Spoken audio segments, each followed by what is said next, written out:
Cavaleiros do Zodíaco é aquele anime que ainda gostamos, pois seria um desrespeito com o nosso eu de antigamente. Todo mundo que eu falo pessoalmente acha que o anime sempre foi ruim e que éramos apenas burros quando crianças. Porém, tem um arco que é sem dúvidas o menos amado, até mesmo pelos fanboys de CDZ que ainda existem. E esse arco é o de Poseidon.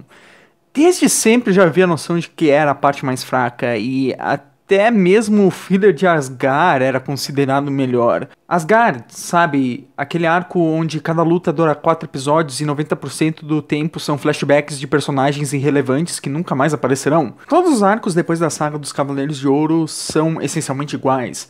Os protagonistas têm que correr atrás dos inimigos por um determinado número de horas, salvar Athena e enfrentar o chefão final. Devido a isso, até mesmo os erros de um comparado aos outros são extremamente aparentes. Apesar disso, eu sempre tive uma certa simpatia com o arco de Poseidon.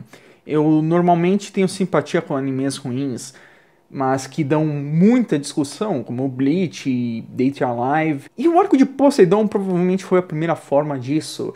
Até quando eu era criança eu já tinha notado os defeitos dele.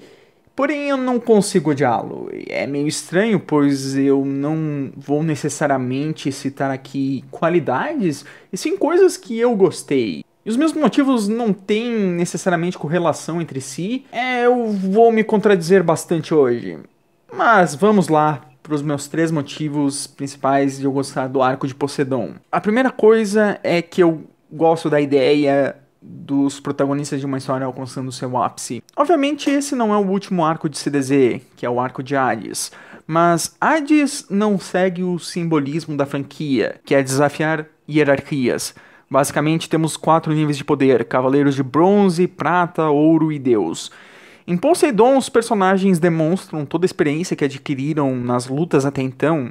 Os 7 capangas de Poseidon, os generais marinas, têm nível de poder similar a Cavaleiros de Ouro. E quase todos eles são derrotados sem nenhum esforço pelos Cavaleiros de Bronze, tirando talvez o Sorrento, que praticamente nem lutou, e o Kasa, que é o mandatário vilão do arco que abusa do psicológico fraco do Seiya, Shun e do Yoga, e que eventualmente é derrotado pelo Ikki. A facilidade das lutas faz com que a maioria delas seja completamente entediante. Eu entendo isso, mas gosto de acreditar que elas são insatisfatórias de propósito, para mostrar o quanto os Cavaleiros de Bronze evoluíram. Provavelmente não é a intenção, mas eu estou tentando dar créditos para Masami Kurumada, ok? As exceções são Seiya contra Brian, provavelmente porque todos os Cavaleiros de Bronze têm um momento de mostrar como a sua armadura é tão forte quanto a armadura de ouro. Mas o Seiya é quem faz isso primeiro, então o flex dele é mais inesperado. E sem dúvida, a melhor luta é a do Shun contra o Yo. O Yo ataca com 6 bestas diferentes, o Shun apanha de cada uma delas e depois contra-ataca humilhando cada uma delas. Ele ainda se recusa a machucar o oponente e consegue vencer o ataque secreto do Yo, mesmo se contendo. Sim, essas não são grandes lutas num padrão geral. As lutas começam com os protagonistas apanhando por múltiplos golpes do oponente, depois de verem os golpes deles uma vez, eles já conseguem ganhar facilmente. Não é dinâmico, mas considerando que os generais marinas só servem para mostrar a evolução dos protagonistas, Shun e Seiya são os únicos que atendem bem esse fanservice, e eu gosto da luta deles justamente por causa disso. Shiryu contra Krishna é super chato, e como eu disse anteriormente, a luta do Ikki é a luta do Ikki, pra melhor ou pra pior, e qualquer luta envolvendo Yoga é cheia de sentimentalismo até ele decidir de deixar de ser sentimental e matar o oponente com um golpe só. Pelo menos ele é um dos únicos 2 personagens desse arco que tem crescimento e personalidade e não apenas aumento de poder. A luta final contra Poseidon também é tediosa, pois a maior parte é o Seiya atirando flechas no Poseidon e ela sendo refletida, até eles conseguirem atingi-lo e acabar despertando o Poseidon por completo. Mas não se preocupe, pois Shiryu e Yoga também recebem sua dose de fanservice e vestem as armaduras de Cavaleiros de Ouro. Eventualmente eles salvam Athena e a Athena aprisiona Poseidon. O único ponto alto dessa luta é quando todos ajudam o Seiya e tem uma grande carga emocional até ele conseguir atingir o Poseidon pela primeira vez. Mas tirando esse pedaço em específico, é bem esquecível. Resumidamente, os nossos vilões não tem propósito e os nossos protagonistas estão aqui apenas para se exibir. E eu tenho uma teoria quanto a isso. No próximo arco eles acabam enfrentando os Elzades. A diferença é que no arco de Poseidon eles tecnicamente não derrotam o deus e sim o aprisionam. Eu suponho que para Kurumada sair das 12 casas onde o inimigo mais forte é o Saga e ir direto até matar um deus seja um salto enorme. Então, na cabeça dele era necessário um meio termo? Esse é um arco de fanservice e pelo menos ressoou comigo na época. E considerando que Asgard fazia os protagonistas parecerem que levemente regrediram, acho que ver esses personagens finalmente estando um degrau acima de todos aqueles personagens que os menosprezavam, sejam Cavaleiros de Prata, Ouro ou Marinas, é bem gratificante. Completando a ideia da franquia sobre hierarquias e elas finalmente sendo quebradas. A segunda coisa que eu gosto é o canon. Como eu falei anteriormente, teve 2 personagens na qual esse arco foi importante. E o canon é o outro deles. Canon é o irmão de Saga. Ele é mais malvado que o Saga e principalmente é responsável pelo Saga despertar o seu lado do mal. E como o Canon foi condenado à prisão pelo irmão, ele acabou por coincidência encontrando Poseidon e o despertou e acabou enganando ele. Em outras palavras, tudo de ruim que acontece até o final do arco de Poseidon foi culpa do Canon. Ele foi o primeiro exemplo que tive de um verdadeiro vilão da história não necessariamente ser o mais forte, e é o primeiro personagem que eu vi que abusa das coincidências para se dar bem. No mangá ele tem mais peso, pois ele acaba salvando a Saori de um ataque do Poseidon, pois é a Athena que salvou a vida no Canon lá na prisão, e ele finalmente acaba reconhecendo isso. No anime eles trocam esse golpe pro Seiya, afinal, sem isso ninguém nunca poderia imaginar que o Seiya seria capaz de sacrificar para salvar a Saori.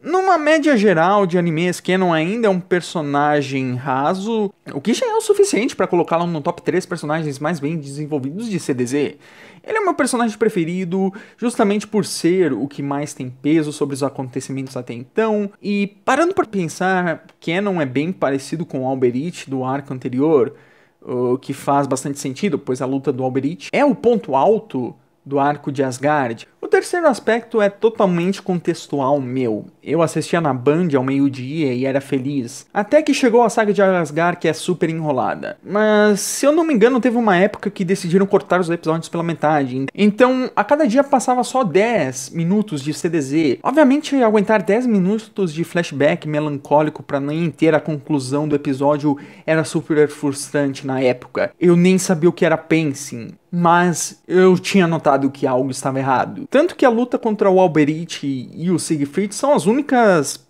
boas no arco de Asgard, pois coisas acontecem, e se era pra assistir um episódio desse jeito frustrante, pelo menos que fosse algo com pacing melhorado, que foi o que aconteceu quando chegou em Poseidon. Não é que Poseidon tenha o conteúdo mais útil, para todos os propósitos é um arco filler do mangá, só que quando chegou em Poseidon, esses cortes ficavam visíveis, e indiretamente me ensinaram o que é pacing bom e ruim. É aquela velha história, você assistia, sei lá, Dragon Ball quando criança, e notava efeitos, mas acreditava que o Akira Toriyama era perfeito. Então, o problema não era Dragon Ball, o problema era que você não compreendia a grandiosidade do autor. Até que você virou adulto e percebe o quão imbecil isso era. Claro, alguns twists que são usados em Poseidon já são adiantados em Asgard, mas não é como se o twist do Shiryu aprender Excalibur fosse aumentar muitos pontos com qualquer um. Mas eu acho que tem uma justificativa para tantas coisas no arco de Asgard serem parecidas com o que iriam acontecer em Poseidon. Por exemplo, quando a Toei Animation fez os filmes de Dragon Ball, o objetivo deles era vender o anime. Então, acontecimentos desses filmes eram reminiscentes a plot points do momento atual do mangá. Eu sinto que a Toei fez a mesma coisa com o arco de Asgard, o que explicaria tantos spoilers no arco de Asgard, e também porque alguns personagens como Alberich são similares a personagens futuros como Canon. Bom, isso é apenas uma observação minha. No fim, eu citei um aspecto pessoal, que é o tema do arco, um contextual, que é o meio em que eu fui apresentado a esse conteúdo, e o único aspecto que reflete mais ou menos em qualidades é o canon.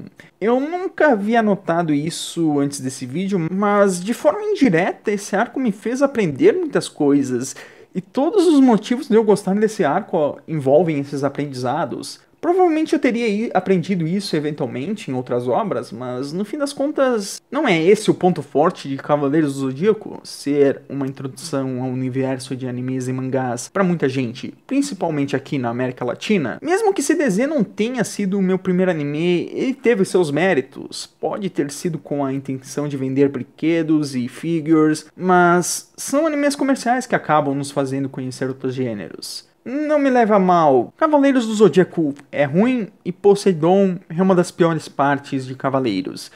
E foi sem dúvidas a que mais me marcou. E que eventualmente me fez me tornar um poser. Um poser que raramente segue hypes. E eu não poderia estar mais feliz com isso.